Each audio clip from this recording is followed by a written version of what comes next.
Hello, today we will discuss about the gas absorption.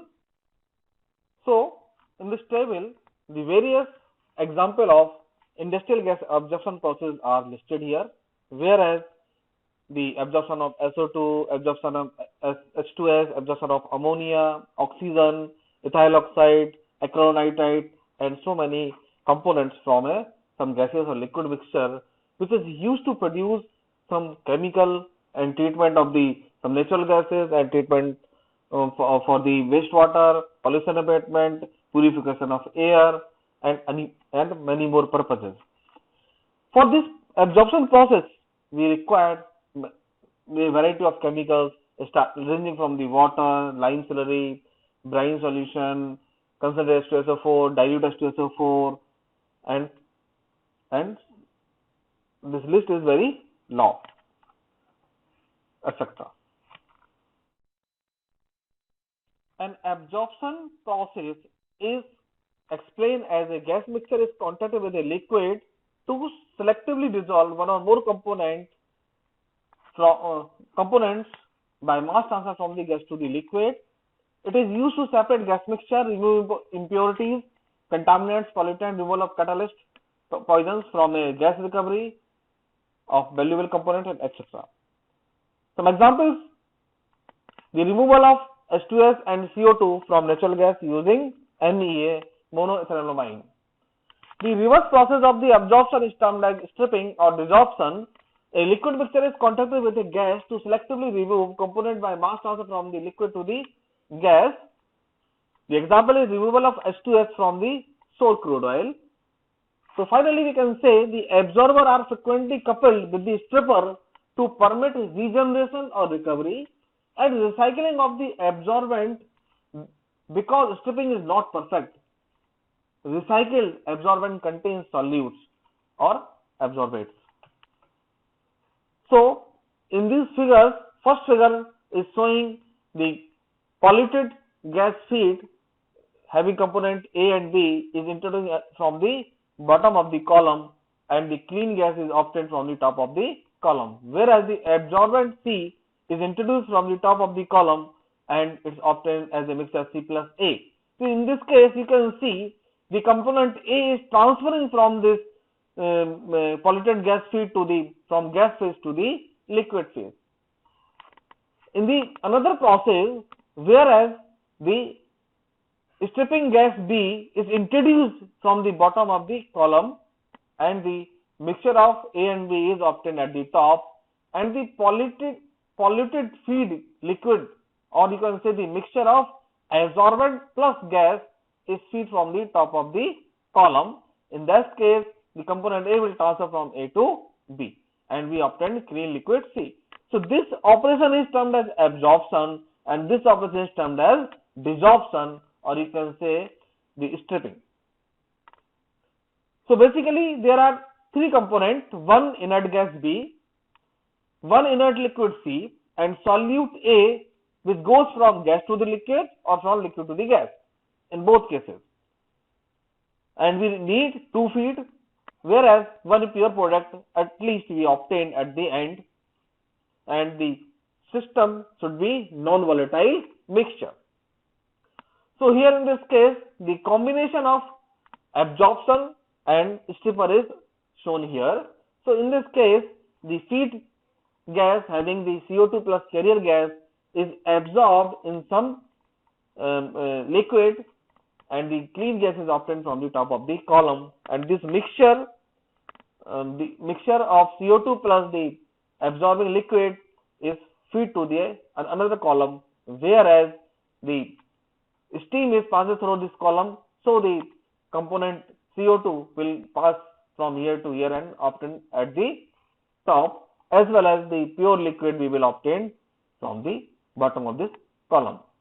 So there are some heat exchanger equipments and H1 H2 are also required for the reheating or recycling purposes and for the reboiling purposes, and the clean liquid will collect in some vessel and again this feed to the absorption column with some makeup components, makeup amount of liquid. So before moving further, we need to understand what are the liquid solutions, ideal liquid solutions. So there are four significant characteristics of ideal solutions. Number one, the average intermolecular forces of attraction and repulsion in the solution are unchanged on the mixing the constituents. The volume of the solution varies linearly with composition.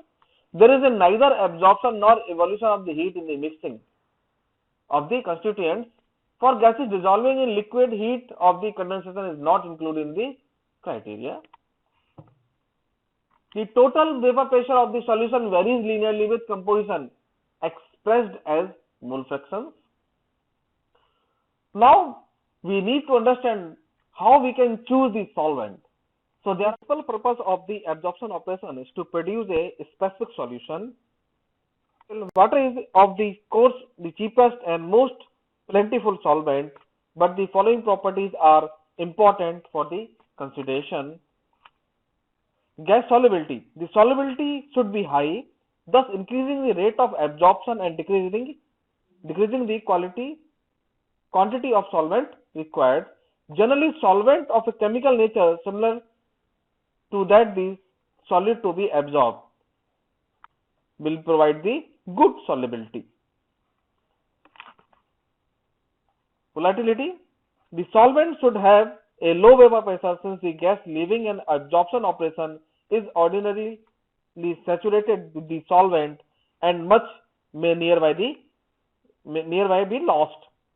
If necessary, a second or less volatile liquid can be used to recover the evaporated portion of the first. Viscosity. The viscosity of the solvent should be less and the low viscosity is preferred for reason of the rapid absorption rates, improved flooding characteristics in absorption towers, low pressure drop on pumping and good heat transfer characteristics. Corrosiveness. The material of construction required for the equipment should not be corrosive in nature, so the lifetime of the equipment will increase. Cost. The solvent should be inexpensive or cheaper so that the losses and the absorption operation will not be costly and it should be readily available. Hazardous and toxicity. The solvent should not be hazard or we need to minimize the hazards and toxicity of the solvent. Finally, the solvent should be non-toxic, non-flammable, chemically stable and should have a low freezing point. So now starting with the gas absorption as a single stage. So this is a gas inlet.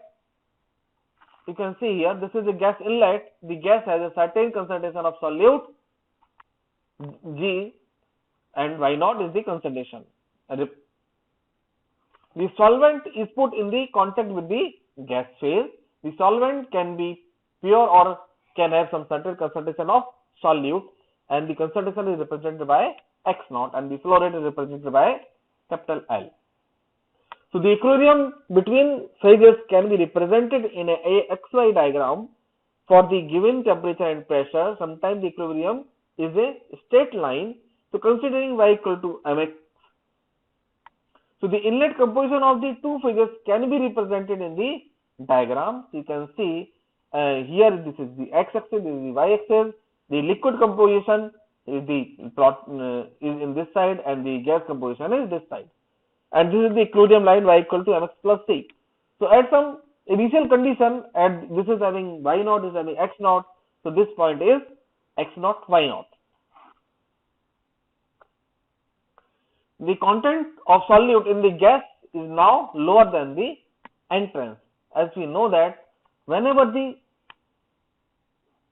component will transfer from gas phase to the liquid phase, the concentration of the gas will reduce, whereas the concentration of liquid will increase.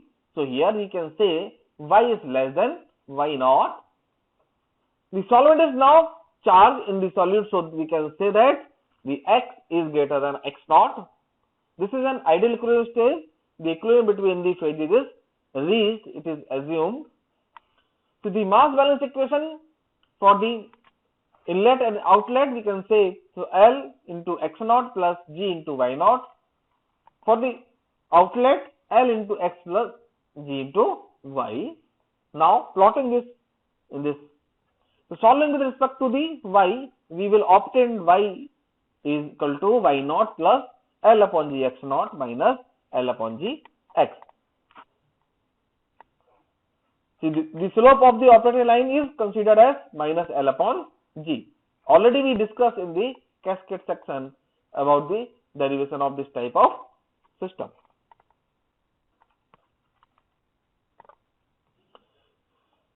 Because this is an equilibrium stage, the equilibrium between phases is reached, so the operating line goes to the equilibrium line. So you can see the y equal to y naught plus L upon G into x naught minus L upon G into x. So in that case, if you plot this line, you can see here, this is the x and y, it will be at some equilibrium stages. The slope of this line is the minus L upon G. So the equilibrium line represents a barrier and determine a region of value xy cannot be reached for any SU L upon G. So this line is the ultimate line, and below this line there will be no absorption or no operation is possible. So the maximum achievable condition is this operating line. Using the equilibrium equation and the operating line, we can get the value of y corresponding to the intersection. So we know that y equal to mx. So by putting this value, so y equal to y naught plus L upon G x naught minus L upon G into x. So we, further solving this, so y equal to y naught plus L upon G x naught, where L upon G is termed as the slope of the line. So further multiplying the m at the here, multiplying m on both sides, so we can introduce a new factor, that is absorption factor A equal to L upon Gm. So this L upon Gm is termed as absorption factor. So in this case, so the equation will be modified as y equal to y naught plus A mx naught minus Ay. So using the equilibrium equation, the product m into x can be replaced by the y naught star or composition of the gas at equilibrium with a liquid or composition x. So y naught star equal to m x naught, so that is equal to y naught plus Ay star minus Ay. So the outlet composition of the gas y is now given in terms of A. So y equal to y naught plus A y naught star upon 1 plus A.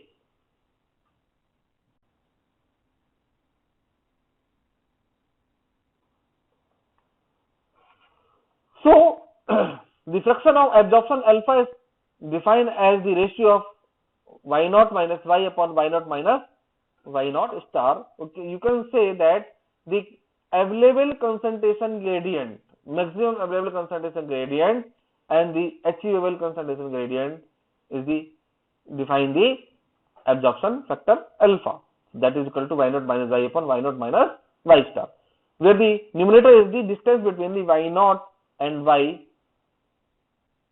and the denominator is the distance between y naught and the composition of gas at equilibrium with x naught. This represents the maximum solute exchange. So alpha again can be written as in terms of 1 minus 1 upon 1 plus A with the definition of absorption factor A. So if A tends to 0, then alpha tends to 0 and y will tends to y naught. Again, if alpha tends to infinity, then A tends to infinity, then alpha tends to 1 and y tends to y naught star. So y naught star represents the maximum concentration of solute in the gas phase. So the maximal absorption can be obtained where A tends to. Okay. Thank you, and we will meet in next class.